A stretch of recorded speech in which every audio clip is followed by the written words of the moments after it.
Cara soal anak muda itu kan tidak akan pernah terlepas dari cita-cita, idealisme dan bagaimana dia punya mimpi. Dan momennya saat ini kan momen-momen 17-an nih, ntar lagi. Betul. Indonesia akan merayakan 17 Agustus yang ke 80 tahun. Dirgahayu Indonesiaku Merdeka. Kenalin dulu dong, ada siapa sih di sini? Oke, perkenalkan kawan-kawan sekalian, nama saya Muhammad Arsandi Syakir, biasa dipanggil Arsandi, Sandi ataupun Syakir. Gue panggil lu Syakir aja deh ya. Boleh. Oke. Saya enaknya aja. Siap. Nah, Syakir di sini aktif di mana sih? Oke, untuk gue sendiri, gue aktif di Gerakan Pelajar Mahasiswa. Itu gue bagian bendahara umum. Di organisasi lain juga, gue aktif di Mahasiswa Pencinta Alam. Jadi, selain di kegiatan indoor, gue juga aktif di kegiatan-kegiatan outdoor. Wah, keren banget ya guys ya. Jadi aktif di GPM Alitiadiah, Gerakan Pelajar dan Mahasiswa Alitiadiah. Tadi bagian apa? Bagian bendahara umum. Bagian bendahara umum, kemudian juga tadi aktif di Mapala ya. Nah, Mahasiswa Pencinta Alam. Jadi aktivitas indoor dan outdoor udah ngalamin semua nih. Syakir, keren banget. Nah, bicara soal anak muda tadi, gimana sih kalau sebagai anak muda juga sebagai mahasiswa ya, mahasiswa. juga udah biasa naik turun gunung juga, pernah nggak sih mengalami fase ataupun mengalami fenomena di mana punya cita-cita pribadi atau punya impian atau punya target, punya idealisme ataupun punya hal yang ingin diperjuangkan, tapi gimana caranya supaya nggak lupa dengan lingkungan sekitar, nggak lupa dengan keluarga, nggak lupa dengan teman-teman sekitar. Bisa nggak sih sebagai anak muda tuh kita punya cita-cita, punya dream, punya impian yang mau kita achieve, tapi kita nggak lupa dengan lingkungan sekitar. Menurut lo, Syakir, gimana caranya supaya bisa seimbang antara dua itu tuh? Dari sekian banyak kegiatan dan juga pengalaman yang udah gue lewatin, mungkin gimana untuk menyeimbangkan antara cita-cita kita dan untuk lingkungan sekitar kita, itu poin utamanya itu ada di tujuan cita-cita kita. Dari tujuan cita-cita kita, apakah hanya untuk diri kita pribadi ataukah untuk kebermanfaatan untuk orang lain. Contohnya seperti ini, ketika misalkan Mas Jaki punya cita-cita apa? Oh, gua itu lagi proses pengen menyelesaikan salah satu dream gua untuk bisa jadi influencer, untuk bisa bikin akun sosmed gua tuh nge-branding diri sebagai desainer, tapi gue juga aktif di lembaga-lembaga yang sifatnya terjun ke masyarakat. Gue lagi nge-proses itu tuh, masih on proses, doain aja guys ya. Tapi ya kita nggak, nah tapi kurang lebih kayak gitulah. Kalau misalkan tadi lu kasih sampelnya begitu, berarti memang ya dia harus punya, sebagai pemuda itu harus punya cita-cita iya, harus ingat juga dengan perannya di sekitar ya. Ngomong-ngomong soal tadi nyimbangin antara cita-cita lu dengan peran lu di sekitar, baik itu ke keluarga ataupun masyarakat dan sebagainya. Kalau lu sendiri Syakir, dengan aktivitas lu di Kemapala atau aktivitas lu di GPM, lu punya pengalaman gak sih bagaimana membaginya tuh tadi? Selain tadi kalau udah lu ceritain, kalau misalkan tadi jadi lupakan tadi, nggak nyebut dokter sebenarnya tadi. Oke. Bagaimana sih ketika cara lu nyimbangin? Mungkin lu pernah ada pengalaman di fase-fase ketika lu masih SMA ataupun masih ketika lu di mahasiswa kuliah ataupun ketika tadi di Mapala, mungkin pernah sambil naik gunung sambil ada program buat masyarakat setempat di sana. Kayak gitu. Ada. Jadi waktu itu pernah ada program untuk kita naik gunung, itu pembukaan jalur pendakian. Cuman di sebelum kita membuka proyek jalur pendakian, itu ada namanya sosial pendidikan bagi warga lokal. Jadi sebelum kita naik gunung, kita silaturahmi dulu ke warga, kita adakan edukasi tentang sampah, cara pengelolaan sampah, cara pengelolaan lingkungan sekitar itu seperti apa.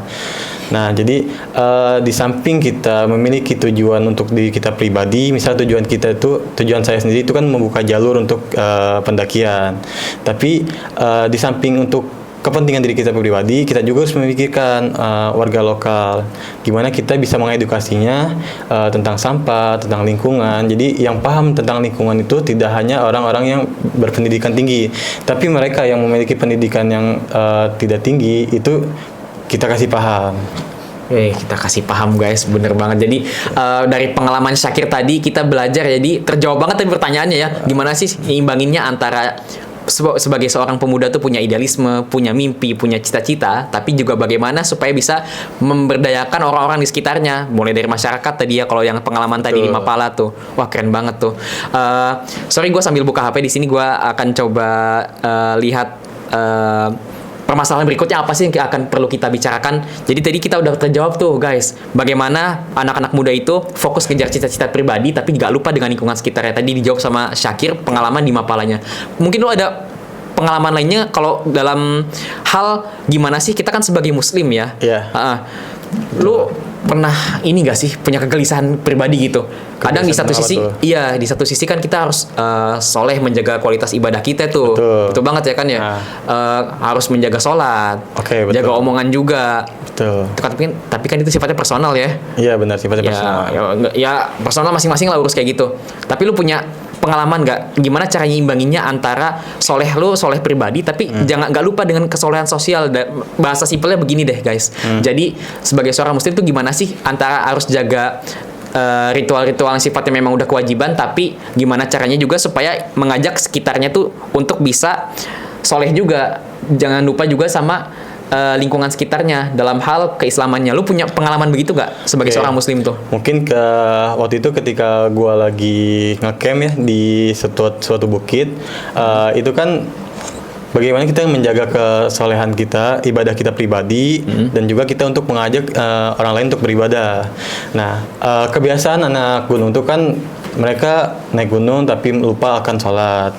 Nah, kita ketika waktu sholat, kita ajak mereka yang tidak mau sholat untuk ngajak.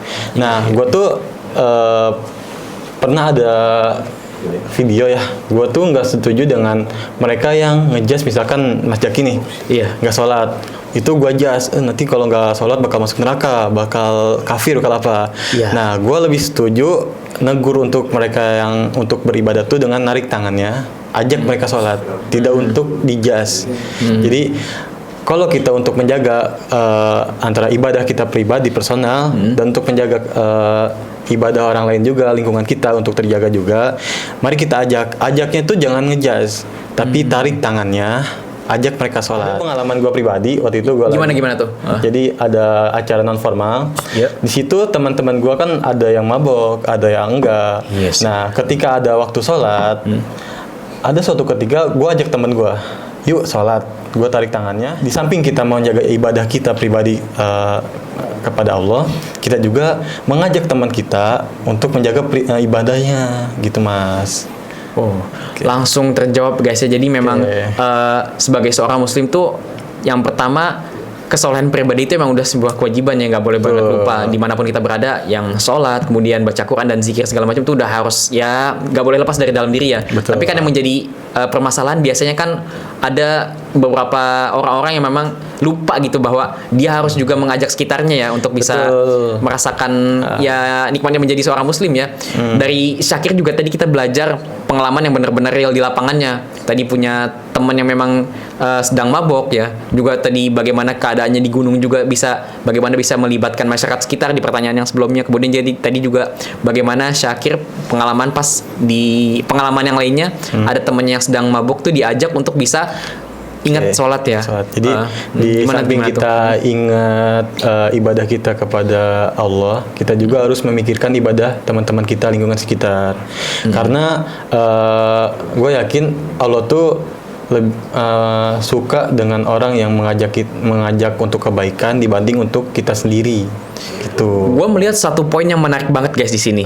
Jadi seringkali kan di framing bahwa kalau Islam itu harus bersama dengan lingkungan yang nggak boleh kena ke lingkungan yang kayak narkobaan, minuman miras dan segala macam. Tapi kan kita juga harus membumi dakwahnya. Kita juga harus bisa menjangkau orang-orang yang memang sebenarnya dalam hatinya pasti kita berpikir optimis lah. Dia juga punya panggilan terhadap kebenaran. Dari pengalaman Syakir kita belajar guys bahwa kita dalam menyerukan kebenaran itu nggak boleh malu-malu.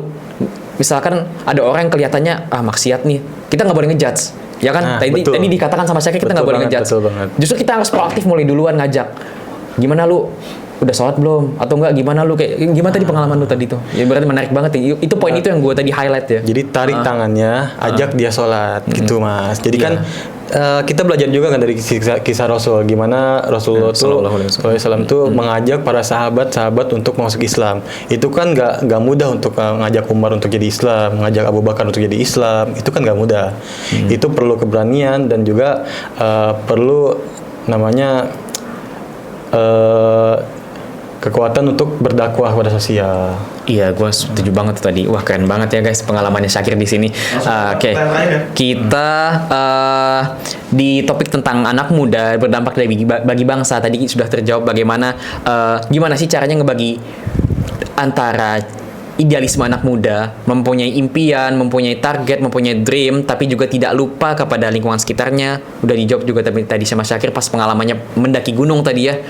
Ketika membuka jalur, masyarakat setempat di sana diajak untuk bisa bareng-bareng bekerja sama. Kemudian juga tadi dalam ajaran Islam kan kita sebaiknya tidak lupa pada lingkungan sekitar, baik itu lingkungan yang sesama muslim ataupun lingkungan yang memang sebenarnya kelihatannya nggak baik, padahal kita harus mulai mengajak.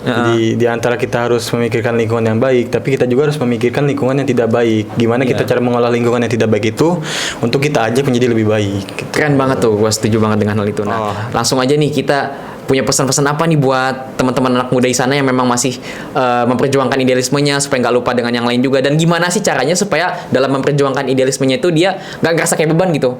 Kan biasanya ngerasanya jadi kayak beban. Ngapain gue mikirin orang? Ngapain gue harus mikirin masyarakat? Oke. Gimana supaya nggak ngerasa jadi beban? Lu punya pesan khusus apa sih buat anak-anak muda yang sekarang lagi berjuang buat mimpinya? Pesan untuk anak muda ya. Gue pernah dapat motivasi dari seorang ustadz. Motivasinya tuh gimana tuh?